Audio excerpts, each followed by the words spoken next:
Hello students, जैसे कि हमने पिछली स्लाइड्स में मटेरियल रिक्विजिशन ये बहुत डिटेल में कर दिया। मतलब इशू मटेरियल रिक्विजिशन कौन बनाकर बेचता है? प्रोडक्शन डिपार्टमेंट बनाकर बेचता है। और बिल ऑफ मटेरियल भी कौन बनाता है? प्रोडक्शन डिपार्टमेंट बनाता है। हमने पिछले वीडियो में इसको डिटेल में डिस्कस कर लिया है। इस वीडियो में हम डिस्कस करेंगे दोनों में क्या सिमिलैरिटी है, दोनों आपस में क्या क्या डिफरेंसेस हैं। इसको हम इस वीडियो में डिस्कस करेंगे। ठीक है, आपका क्लियर हो जाएगा। पिछली और इसको मिला के आपका एक क्वेश्चन बन जाएगा। सबसे पहले डिफरेंस बिटवीन मटेरियल रिक्विजिशन, जो हमने बोला था ना कि मटेरियल रिक्विजिशन क्या होता है, जो कि रिक्वेस्ट किसके द्वारा भेजी जाती है? प्रोडक्शन डिपार्टमेंट द्वारा स्टोर डिपार्टमेंट को भेजी जाती है। उसको हम कहते हैं मटेरियल रिक्विजिशन, एक प्रॉपर फॉर्मल वे में भेजी जाती है। और दूसरा क्या था? बिल ऑफ मटेरियल, जो कौन प्रिपेयर करता है? प्रोडक्शन डिपार्टमेंट कहता है कि हमने अलग अलग जॉब के लिए ये मटेरियल चाहिए हमें। ठीक है, वो अपने पास ये डिटेल बनाता है। ठीक है, उसको हम क्या कहते हैं? Bill of material. दोनों ही केसेस में कौन करता है? प्रोडक्शन डिपार्टमेंट करता है। इसको डिटेल में कर देते हैं एक एक point. Material requisition is a document, है ना। पहला टॉपिक था is a document authorizing the store keeper to issue the material, है ना, stated there in the consuming department. Spelling है तो आपने इन चीज़ों में देखना।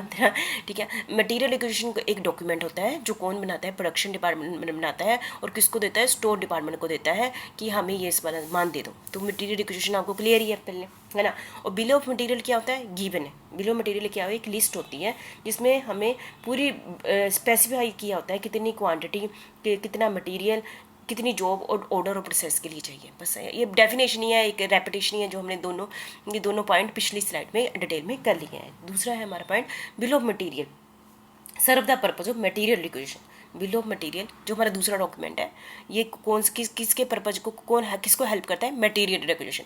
बिल ऑफ मटेरियल जिसने अपने पास बना के रखा हुआ है, तो ये प्रोडक्शन डिपार्टमेंट ने तो कितना मटेरियल की रिक्वेस्ट करनी है उस बिल को बनाने में हेल्प करता है। बट स्टोर एक्विजिशन का दूसरा मतलब क्या है? Material acquisition can not replace the bill of material. मतलब कि जो दूसरा बिल है ना, बिल ऑफ मटेरियल, ये बड़ा डॉक्यूमेंट है, ये हेल्प कर देता है मटेरियल रिक्विजिशन के लिए। पर मटेरियल रिक्विजिशन हेल्प नहीं करता है बिल ऑफ मटेरियल के लिए, क्योंकि बिल ऑफ मटेरियल में डिटेल में अलग अलग जॉब के लिए कितना कितना सामान चाहिए डिटेल में दिया होता है। ठीक है, तो दूसरा पॉइंट भी आपको क्लियर हो गया। ये आपको ऑब्जेक्टिव टाइप क्वेश्चन आ सकता है कि क्या बिल ऑफ मटेरियल सपोर्ट करता है मटेरियल एक्विजिशन को? क्या मटेरियल एक्विजिशन जो store requisition can not replace है ना, ये आपने ध्यान रखना ना। ठीक है, और नेक्स्ट है हमारा bill of material can be very helpful, can be in case of non standardize job. Non standard job नहीं है ना, तो उसमें बिल ऑफ मटेरियल, क्योंकि उसमें पूरी डिटेल होती है, बहुत ही हेल्पफुल होता है। लेकिन material acquisition will not serve this purpose.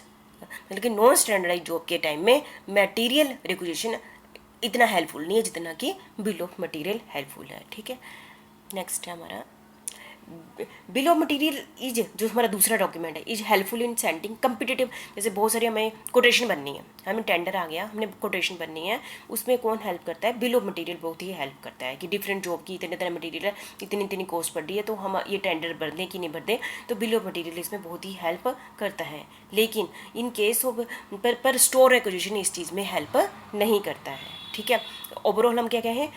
Bill of material can serve the purpose of store acquisition.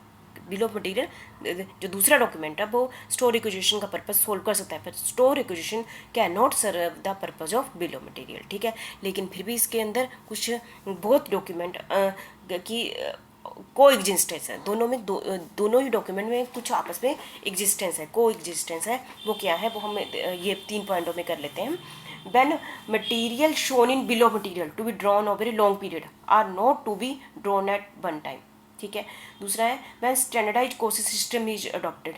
ठीक है, और दूसरा है जॉब और बैच कॉस्टिंग इज फॉलो। ठीक है, ये थे कुछ को इनकी आपस में को एग्जिस्टेंस। तो सबसे पहले आप समझ गए, मैंने 2 स्लाइड में आपको कराया मटेरियल रिक्विजिशन और bill of material. Bill of material मतलब ये दोनों ही बिल प्रोडक्शन डिपार्टमेंट बनाता है, और बिल ऑफ मटेरियल में वो डिटेल में हर एक जॉब के लिए कितना कितना मटेरियल चाहिए डिटेल में दिया होता है। और मटेरियल रिक्विजिशन वो बहुत सारा डॉक्यूमेंट होता है जो प्रोडक्शन डिपार्टमेंट किसको भेजता है? स्टोर डिपार्टमेंट को भेजता है कि हमें ये मटेरियल चाहिए प्रोडक्शन करने के लिए। ठीक है, तो मुझे लगता है कि आपको अच्छे से क्लियर होगा ये बिल, है ना। तो मैंने ये स्लाइड्स इसलिए बनाई है ताकि आपको चाहे पेपर में आनी या नहीं, आपके सिलेबस में है कि नहीं है, चलो वो तो है ही, पर आपको नॉलेज हो जाए, क्योंकि कल आपने बहुत ही कंपटीशन में जाना है, तो ये बहुत ही इंपॉर्टेंट होती है। Thank you.